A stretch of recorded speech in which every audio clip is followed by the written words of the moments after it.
warahmatullahi wabarakatuh. Waalaikumsalam warahmatullahi wabarakatuh. Selamat bertemu kembali di dalam Insanak Podcast. Nah, bertemu kembali bersama saya Cici Damayanti sebagai host, dan kali ini saya tidak sendirian, bersama rekan saya di samping saya. Halo, saya Bang Rudi. Bang Rudi yang akan menemani saya sebagai host pada kali ini. Nah, pada kali ini nih Bang Rudi, kita akan membahas apa? Kita akan membahas tentang pemberdayaan masyarakat. Nah, pemberdayaan Iya. masyarakat, dan kita sudah ada bersama kita narasumber yang luar biasa. Siapa Bang Rudi? Ini tokoh pemberdayaan Kabupaten Sambas nih. Wih, sepertinya Iya. sudah sangat berkompeten dan berpengalaman Betul. di bidangnya. Dan selamat datang kami ucapkan kepada Bang Rizko Syakirin di Insanak Podcast. Nah, mungkin Bang Rizko bisa bercerita sedikit terkait dengan riwayat hidup nih. Kan Bang Rizko nih seperti yang kita ketahui ya Bang Rudi ya, pendamping desa, terus apalagi Bang Rudi, P2DTK ya. Pegiat pemberdayaan Nah, nih pegiat kawan kita ini satu ini. Pembiat pemberdayaan. Nah, silakan Bang Rizko. Baik, terima kasih. Bismillahirrahmanirrahim. Assalamualaikum warahmatullahi wabarakatuh. Waalaikumsalam warahmatullahi wabarakatuh. Sebelumnya terima kasih kepada Insanak Podcast yang memang udah memberikan kesempatan kepada saya untuk hadir bersama-sama di kegiatan kita diskusi pada malam hari ini. Baik, bicara pemberdayaan itu saya udah bergabung di pemberdayaan sejak tahun 2008 kalau saya tidak salah. Pada saat itu programnya itu bernama program P2DTK. Program P2DTK itu program pembangunan daerah tertinggal dan program pembangunan daerah tertinggal dan khusus. Pada saat itu masih di bawah Kementerian KPDT, Kementerian Pedesaan Tertinggal. Kalau saat ini kan Kementerian Desa kan. Kalau saya saat itu masih Kementerian KPDT. Nah, di program P2DTK itu kami membersamai beberapa rekan-rekan yang lain. Kalau di tingkat desa itu pelaku pemberdayaannya itu disebut fasilitator desa. Fasilitator Nah, desa. itu direkrut kalau sekarang kita kenal dengan istilah KPMD. Kalau sekarang kita kenal dengan istilah KPMD, kader pemberdayaan dan kader pembangunan masyarakat. Nah, kemudian ada di level tingkat kecamatan itu ada fasilitator lokal. Kalau saya sendiri bersama ada 2 rekan saya itu di bagian unit pengelola kegiatan ataupun UPK. Sampai di 2011 bertransformasi antara P2DTK berubah program menjadi PNPM Mandiri. Nah, pada saat itu kami dipercaya oleh forum yang saat itu memang dilaksanakan MAD di tingkat kecamatan untuk mengambil alih masa-masa transisi antara program P2DTK dan program PNPM. Nah, sebelum dilantiknya ataupun dipilihnya untuk pengurus yang baru seperti itu. Nah, kemudian kebetulan memang di tahun 2011 saya memutuskan untuk mengundurkan diri untuk tidak lagi tergabung lah bahasanya, untuk tidak tergabung ke program PNPM karena dirasa saat itu juga di samping sebagai pelaku pemberdayaan memang sambil-sambil juga sebagai tenaga pengajar honorer lah masa itu kan. Saya pikir besar harapan pada saat itu untuk menjadi pegawai negeri sipil ASN di sekolah. Ternyata memang nasib berkata lain lah. Beberapa kali mencoba ternyata belum rezekinya bahasanya untuk menjadi seorang ASN. Nah, sehingga sejak berjalannya program PNPM dari 2011 sampai 2014 kalau tidak salah, itu saya memang jauh dari dunia pemberdayaan, Bang Rudi, Mbak Cici. Jadi sehingga pada tahun 2015 tepatnya di bulan Oktober itu ada informasi dari rekan-rekan yang memang dulu bersama-sama di program P2TK bahwa ada program baru yang dikenal dengan istilah P3MD, yang pada saat itu tentu kami juga tidak tahu apa sih program P3MD. Jadi nekat aja daftar. Kemudian di bulan Maret 2016 barulah kami dites, diwawancarai, direkrut. Nah, sehingga di April 2016, tepatnya pertanggal 1 April 2016 resmilah saya tergabung di program P3MD melalui Kementerian Desa sebagai pendamping lokal desa di Kecamatan Tebas.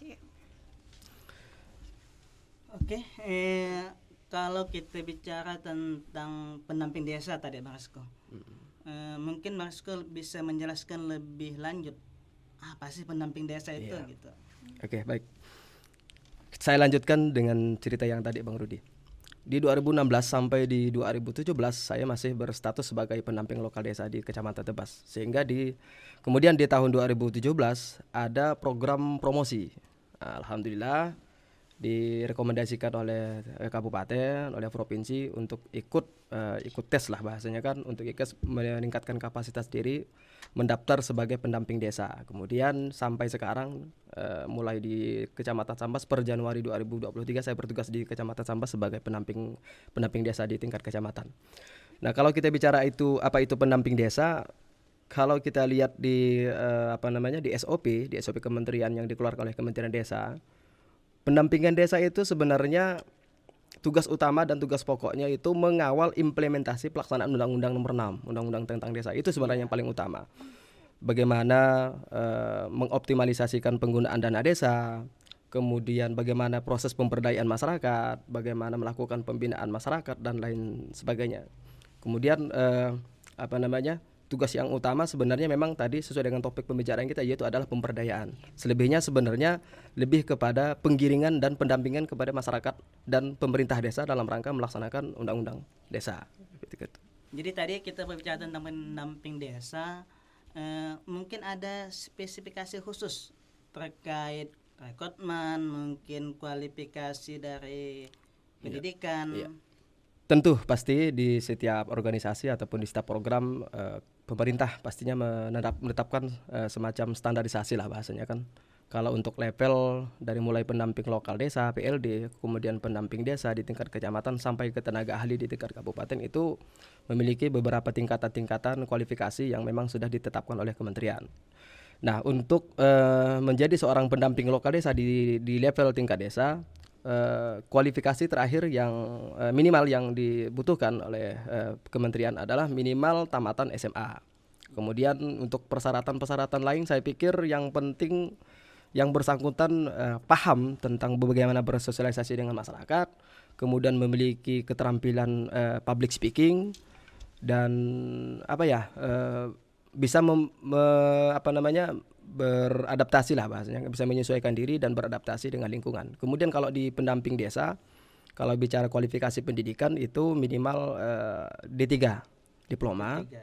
Nah, di minimal diploma sudah bisa menjadi pendamping tingkat kecamatan. Kemudian untuk di tenaga ahli tingkat kabupaten, kalau secara pendidikan minimal S1 seperti itu. Kalau bicara untuk keterampilan ya itulah pemberdayaan. Yang penting bisa bersosialisasi dengan masyarakat, keterampilan public speaking dan lain seterusnya lah, seperti itu.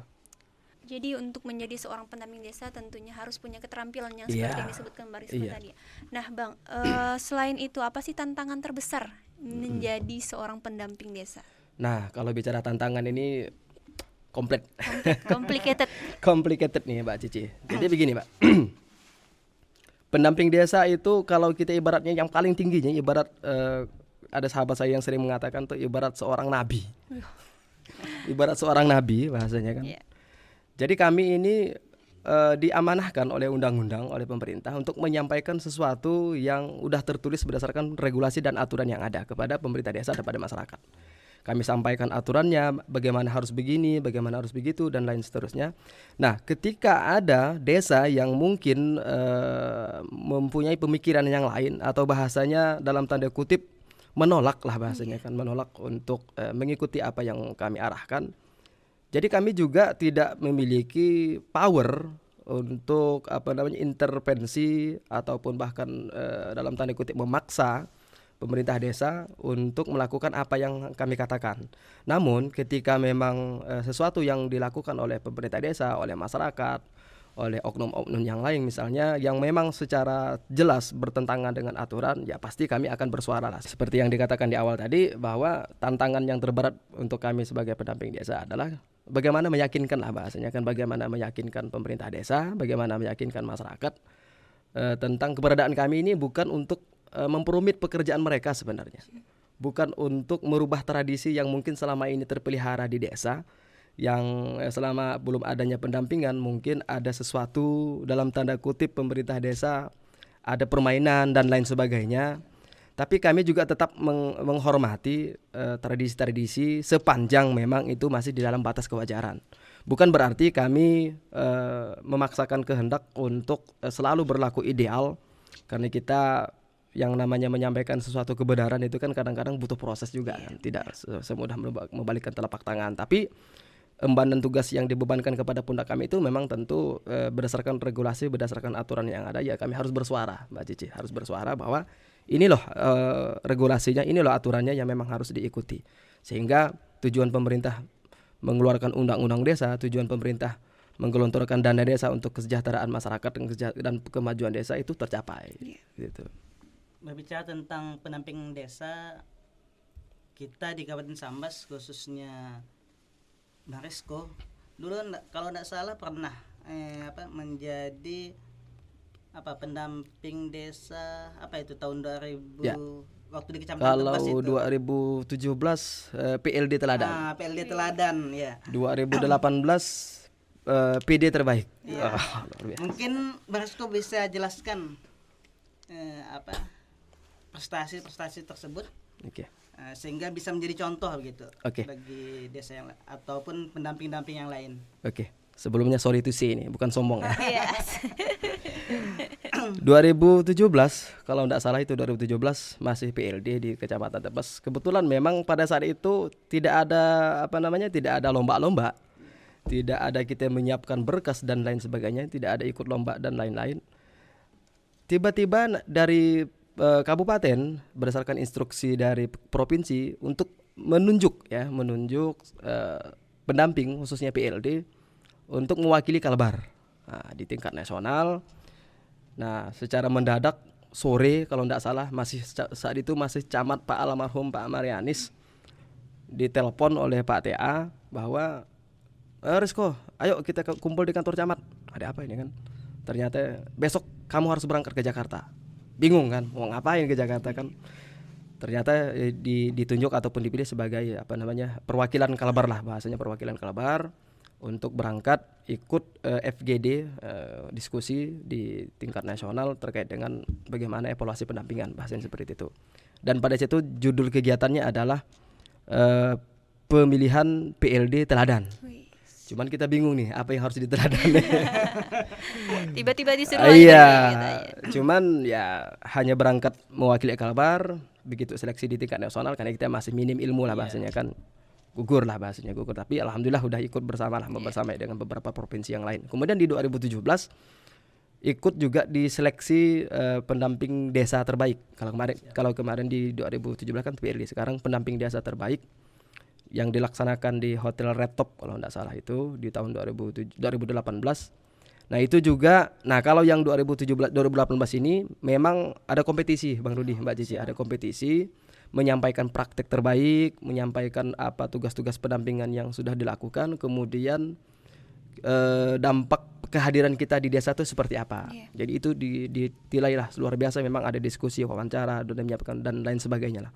Nah yang terakhir kemarin alhamdulillah juga kita diutus mewakili Kabupaten Sambas, bahkan mewakili Kalbar untuk berangkat mengikuti Jambore Nasional di Provinsi Nusa Tenggara Timur, tepatnya di Kabupaten Timur Tengah Selatan, sebagai perwakilan Kabupaten Sambas untuk mengikuti ajang lomba TPP Inspiratif tahun 2023. Jadi setiap tahun ini beda-beda eventnya, beda-beda kegiatannya. Kemudian di NTT kemarin tidak kegiatannya bukan hanya untuk penilaian ataupun lomba TPP Inspiratif aja, tapi ada juga lomba TPP menulis, ada juga lomba podcast. Nah, sayang sekali nih Desa Sejiram nih hadir terlambat nih launchingnya, Sudah selesai ya kan? lombanya. Tapi insya Allah tahun depan. Amin. Setiap tahun nanti kata ke Pak Menteri, katanya setiap tahun nanti kegiatan tersebut karena bernilai positif untuk untuk kemaslahatan umat bahasanya kan, jadi tetap dilaksanakan. Dan mudah-mudahan pendamping kita ini memanfaatkan benar. Jadi harus ya. memang kita akomodir mereka ini. Siap. Oke. Jadi Mas Rizko, terkait tadi kita bicara podcast ini, Insanak podcast ini baru aja di launching nih oleh Bumdes Sejiram. Oke. Jadi bagaimana tanggapan dari Bang Rizko terhadap podcast Insanak ini atau Insanak podcast? Siap.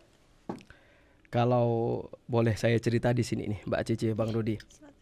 Salah satu salah satu praktik baik ataupun inovasi yang saya ceritakan, yang saya paparkan, yang saya sampaikan, bahkan yang saya jadikan unggulan pada saat lomba kemarin adalah keberhasilan desa digital di Desa Sejiram. Yes, biasa. Nah sayangnya memang podcast ini lahir belakangan ya kan. Yes. Nah, baru beberapa hari lahir. Kalau kemarin podcast ini udah lahir ya mungkin lebih itu lagi lah, lebih mantap lagi.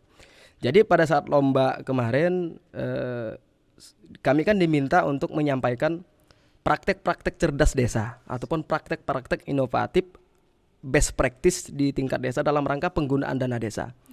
Nah, untuk di Kecamatan Tebas, saya memilih 2 desa. Yang pertama ini Desa Digital Desa Sejiram dengan praktek baiknya internet desa, digitalisasi desa dan lain seterusnya. Dan Desa Matangguk terkait dengan pipanisasi pertanian. Iya. Ya. Mendukung ketahanan pangan, kemudian menjawab permasalahan kekeringan lahan dan seterusnya lah bahasanya kan.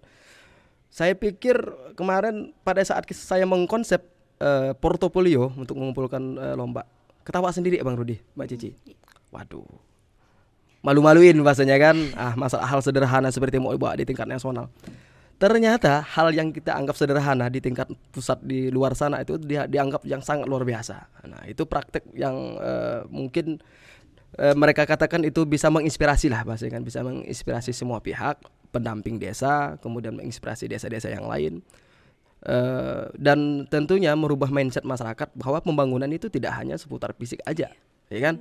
Tujuan undang-undang desa itu kan pembangunan desa itu kan yang lebih diutamakan pembangunan manusianya. Nah, berkaitan dengan Insanak Kreatif ini, Insanak Podcast yang di launching, itu sangat-sangat luar biasa dan sangat saya apresiasi untuk terobosan-terobosan yang dilakukan. Saat ini saja Desa Sejiram sudah menjadi percontohan beberapa desa, Mbak Cici, kalau mau kita tahu. Khususnya di Kabupaten Sambas ini di 195 desa, belum ada satu desa yang bisa menampilkan ataupun bisa memaksimalkan potensi desanya. Kuncinya kan seperti itu sebenarnya. Saat ini Desa Sejiram bisa membuktikan ketika sumber daya desa, SDM dimanfaatkan dan dikelola dengan baik, ternyata dana desa walaupun kecil nilainya bisa bermanfaat, bisa berkelanjutan sesuai dengan tujuan pembangunan desa 17 SDGs desa itu kan. Era digital sekarang menjadi tuntutan zaman. Kemudian podcast menjadi salah satu tren sekarang yang paling efektif untuk menyampaikan informasi, yang paling efektif untuk mengkampanyekan sesuatu ataupun untuk mengedukasi publik kan seperti itu. Jadi sangat tepat sekali langkah dan inovatif yang dilakukan oleh Desa Sejiram untuk menjawab persoalan-persoalan publik, untuk bagaimana cara memberdayakan anak-anak muda kita yang mungkin punya kreativitas yang tinggi dan lain-lain. Sepertinya ini perlu dicontoh oleh desa-desa yang lain. Nah, ternyata memang di tengah gonjang-ganjingnya permasalahan-permasalahan yang sering kita dengar di media, baik di media sosial, di media cetak ataupun media elektronik, bahwa banyaknya desa-desa, khususnya kepala desa, oknum-oknum pemerintah desa yang terjerat masalah hukum, Mbak Cici, Bang Rudi. Sehingga dengan begitu banyak masyarakat umumnya kehilangan trust, bahasanya seperti itu. Kehilangan trust dengan kehilangan kepercayaan. Udahlah apatis dengan pemerintah desa.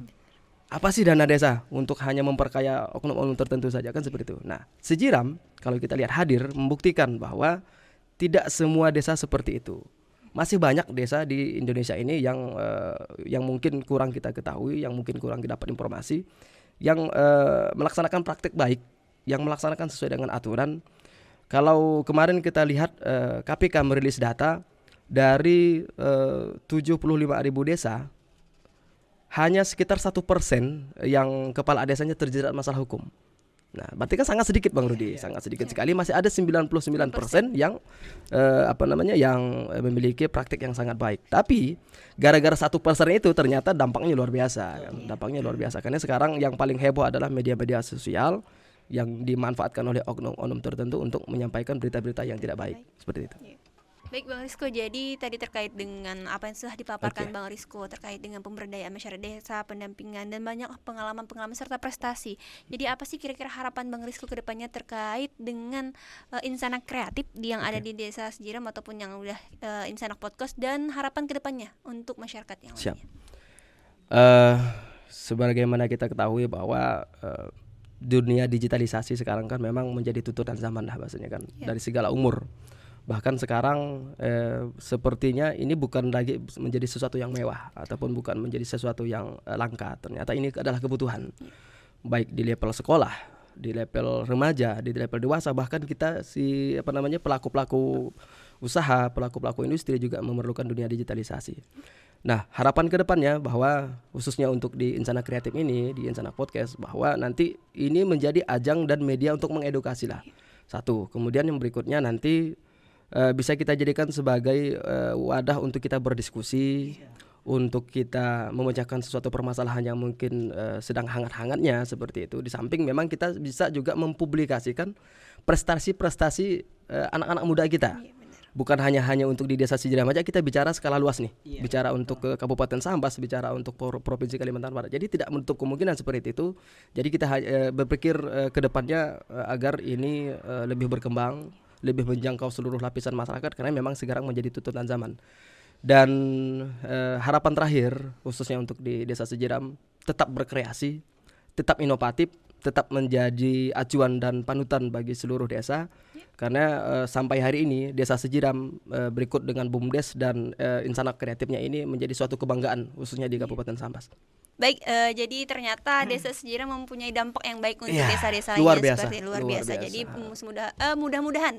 mudah-mudahan itu tetap terjalin dan memberikan dampak positif yang lainnya untuk kedepannya seperti itu. Dan apa yang diharapkan oleh semua orang terkait Insanak Kreatif, BUMDes dan desa itu bisa memberikan kebermanfaatan untuk masyarakat, tentunya masyarakat Desa Sejiram seperti itu. Dan masyarakat umum Lainnya, benar sekali. Kita jangan hanya bicara lokal Sejiram aja. Iya, benar. Kita harus lebih menyebar luas lagi. Kedepannya harus diluas. Benar.